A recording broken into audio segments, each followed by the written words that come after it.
long as you have that desire to do good, Allah is with you. So my car, automobile racer enthusiasts, or whatever they call it, enthusiasts, they know there's a term called sandbagging. That they put sandbags in the trunk of the car so that you don't see the true power of the car. You see? And then they dump them sandbags out and say, oh wow, that extra horsepower. Because it sounds like the car's to the floor. One way you can tell that the car is putting out all this horsepower that is gas is the nose stays up. And you hear the motor screaming, and as soon as they let a little bit out of the gas, the nose will drop a little bit if they let out of the gas. So when you're sandbagging, the nose just stay up and you gunning it and they think you got all you got. So this is one thing that the ignorant don't know.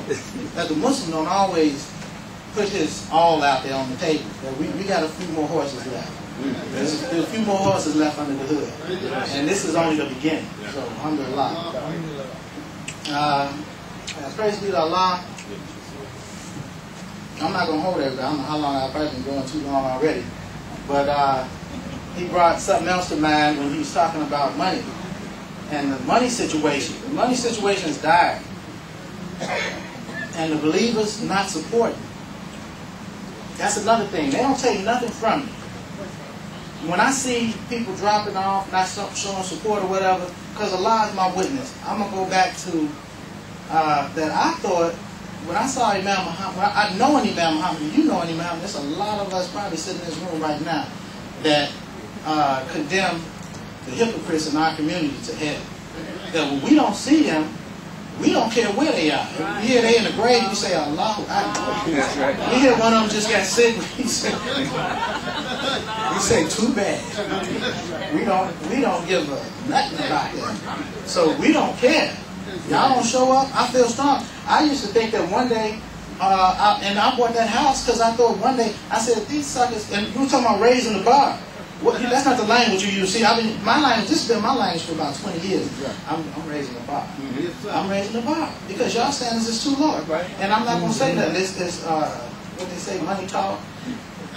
The proof is in the pudding. So I said, I'm going to show them. I'm going to walk in here.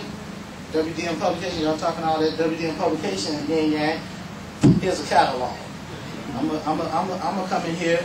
Here's a tape that don't skip. These small baby steps. Tape that you can hear. A tape that you don't mind saying I paid money for this. You know, they paid Imam Muhammad so cheap and so small that I said he didn't even have a place where he can go and get a decent interview. It's like I shouldn't say that.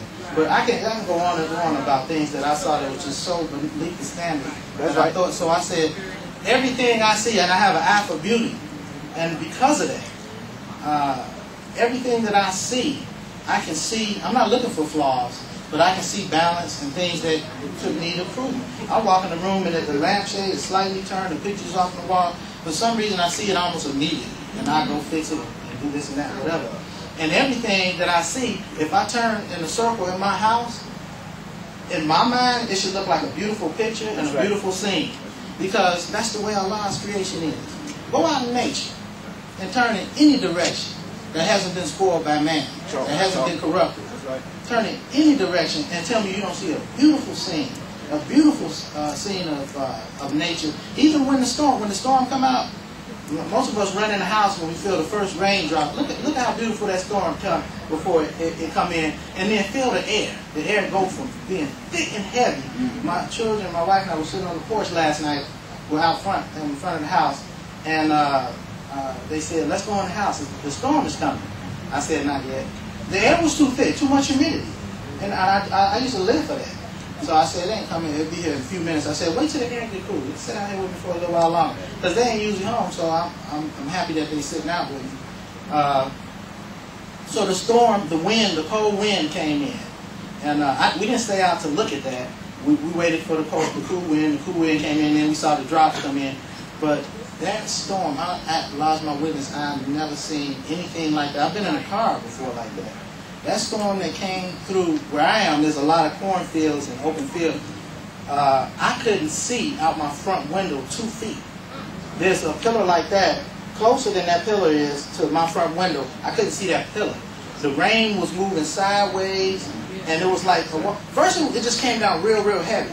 Then it came down in a sheet. And my wife was talking about going in the basement, but it wasn't until I turned around, I was looking out the back, and I saw a sheet, and I looked back, and then for that instant, I felt fear. I said, well, there ain't no tornado or nothing. She said, it could be. So I said, well, I think I'm going to go downstairs with her. She said something might come through the window. I said, yeah, you know what, you're right. So I went downstairs. And our house is on the grade where flood and water don't come in the basement. It's really above the flood level or the water level. We got a drainage area. But that water was coming so powerful against the side of the house that water came under the foundation.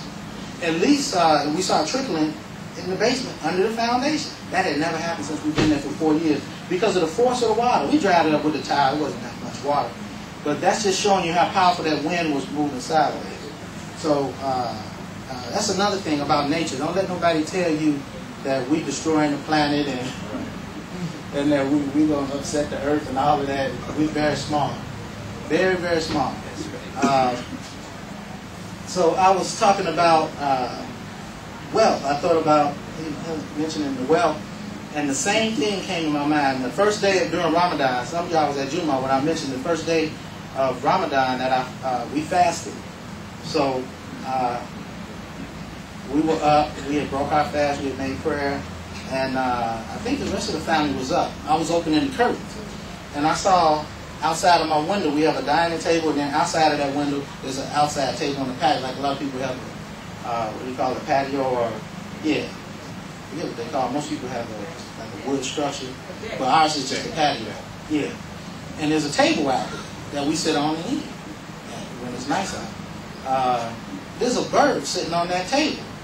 And not standing, he's sitting. You can't see the legs. The wings are tucked in so tight, they look fluffed up. It looked like, I've had pet birds, it looked like a bird when it's sitting on an egg, and the wings were kind of, the feathers were fluffed up like he maybe didn't sleep. The sun had just came up, like maybe he slept there all night. But we have a light out there, so really he was under the light, but he's looking dead in the window. So I noticed the bird there, look back, he's still there. He's looking dead in the window at us. Me opening the curtains, and I thought, what is this bird looking at our house like he got some business in it? So I called the kids. They were walking, the children, they were walking around.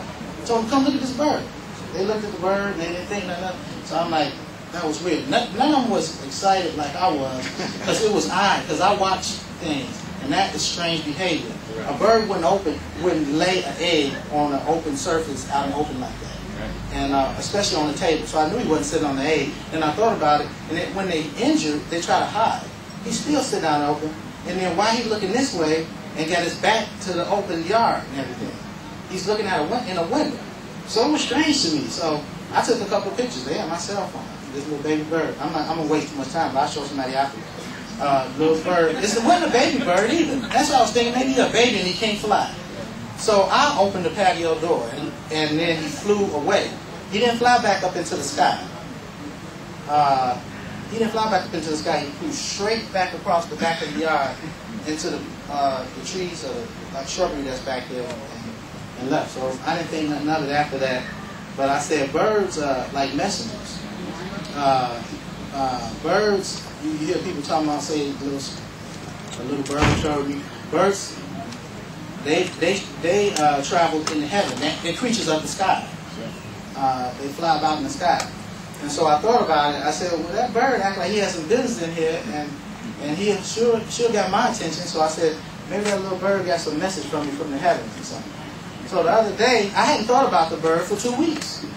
The other day, I'm laying in bed after Fajr prayer, and I was thinking, and I had put a picture of my wife up on the wall that she liked from last visit we had in Detroit. Yes, sir. And I said, this photograph, she liked it. She actually printed it. I've been with her for 20 years, and I've been a photographer, loving photography and print pictures and things for as long as she known me. Never known her to print a picture. So I was like, what you like about this picture? It's a picture of her walking with us in Detroit, and the two sisters that are here. One was behind her on the right side, one was in the front on the left side. My son, Deen, was holding our baby girl on the left side.